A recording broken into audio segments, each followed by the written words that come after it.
नमस्कार, peptic time Madhya Pradesh समाचार में आपका स्वागत है। मैं हूं शिवेंद्र शुक्ला।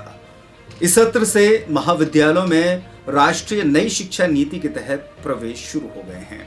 आखिरकार ये नई शिक्षा नीति क्या है, छात्र छात्राओं को इससे क्या लाभ मिलेगा और इसमें प्रवेश के क्या तरीके हैं, ये तमाम मुद्दे ऐसे हैं जिन पर छात्रों के मन में मंथन चल रहा होगा। चूंकि यह प्रक्रिया पूरी तरीके से बदल गई है, अब जो स्नातक पाठ्यक्रम है वो 3 वर्षीय ना होकर 4 वर्षीय कोर्स होगा और इस 4 वर्षीय में भी विषय चयन करने को लेकर तमाम ऐसे मसले हैं जिनमें छात्र को बड़े ही समझदारी से निर्णय लेना पड़ेगा, जिसके बाद ही वो आगे की पढ़ाई जारी कर सकेगा। हालांकि इनमें से विषयों को इस तरीके से संचालित किया जा रहा है, इस तरीके से डिज़ाइन किया गया है जिससे कि वे आगे चलकर अपने पैरों पर खड़े हो सकें। इस मामले पर महाराजा छत्रसाल बुंदेलखंड विश्वविद्यालय के रजिस्ट्रार डॉक्टर जेपी मिश्रा ने विस्तार से जानकारी देते हुए बताया कि किस तरीके से विषयों का चयन किया जाना है। डॉक्टर बहादुर सिंह परमार द्वारा भी इस मामले में जानकारी छात्र छात्राओं को दी गई, जो कि उनके लिए काफी महत्वपूर्ण है। पहले साल यदि लड़का परीक्षा देता है फर्स्ट ईयर की तो उसको सर्टिफिकेट मिलेगा। दूसरा वर्ष यदि वो पूरा करता है तो उसे डिप्लोमा मिलेगा।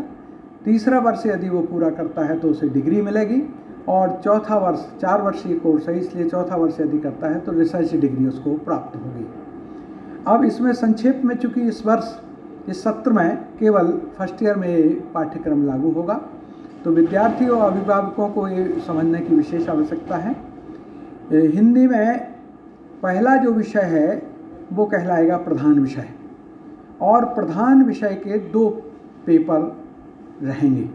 जैसे कोई साइंस का विद्यार्थी है और उसको रसायन शास्त्र अच्छा लगता है तो रसायन शास्त्र वो प्रधान विषय के रूप में ले सकता है और उसके 2 पेपर उसको देना पड़ेंगे। दूसरा जो प्रधान विषय के बाद विषय आता है वो है गौड़ विषय। गौड़ विषय में एक ही पेपर रहेगा। अब वो रसायन शास्त्र के साथ यदि केमिस्ट्री या रसायन शास्त्र के बाद फिजिक्स या मैथमेटिक्स में से कोई एक विषय का चयन कर सकता है। बायोलॉजी का छात्र यदि है तो वो जूलॉजी या बॉटनी में से कोई एक विषय चुन सकता है।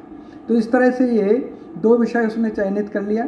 इसके बाद ओपन जेनरिक एक कोर्स है, जिसे हम हिंदी में वैकल्पिक विषय कह सकते हैं।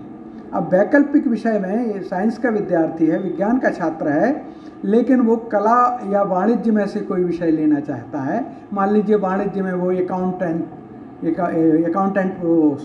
अकाउंटेंसी पढ़ना चाहता है तो वो जो है अकाउंटेंसी ले सकता है। तो प्रत्येक पेपर जैसे कि 6 क्रेडिट का है तो उसमें साइंस का प्रायोगिक विषय भी होते हैं, तो थ्योरेटिकल 4 क्रेडिट रहेंगे, 2 क्रेडिट का उसका प्रैक्टिकल होगा। इस तरह से यदि वो मेन मुख्य विषय में लिया है तो उसको 2 पेपर पढ़ना होगा। इस प्रकार से 6 दूनी 12 क्रेडिट का उस प्रकार से होगा। तो सभी में जो भी विज्ञान के विषय हैं या कला संकाय में प्रैक्टिकल के विषय हैं उन सब में प्रैक्टिकल का भी 4-2 का रेशियो ही रहेगा। जैसे भूगोल है या होम साइंस है, कंप्यूटर एप्लीकेशंस है, ऐसे सारे सब्जेक्ट्स में।